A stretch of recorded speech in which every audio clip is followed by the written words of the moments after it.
Hi guys! Welcome back! Samahan niyo ako ulit today ha. Gagawa ako ng perfume review ng isa sa top 5 na best-selling perfume of all time.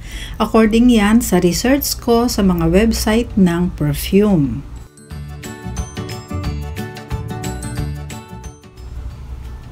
Ito naman yung itsura ng bote niya.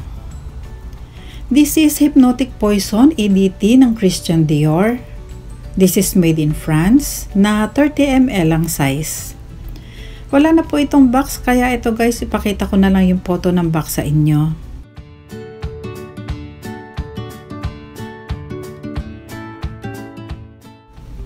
Year 1998 ito na released and since then naging isa na to sa mga pinakasikat na pabango of all time. As of today, ang brand new price ng 30 ml sa mismong website ng Dior ay nagre-range sa 3,100 pesos at 5,700 pesos naman para sa 100 ml.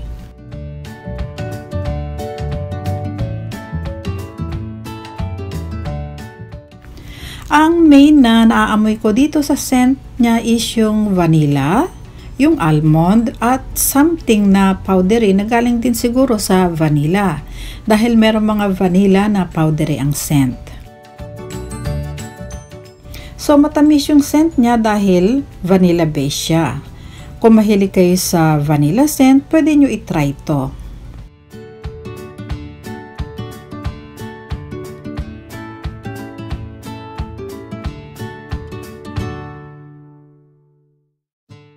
Ang vanilla scent ay na-associate sa mga teens pero sa tingin ko guys lang ha, ang pagka-vanilla scent nitong Hypnotic Poison ay parang pang 25 years old and above.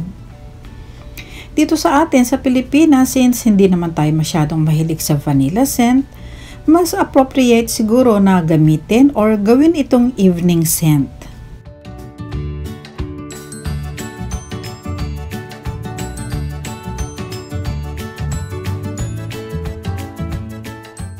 So that's it for today guys at sana nagustuhan nyo ang aking review.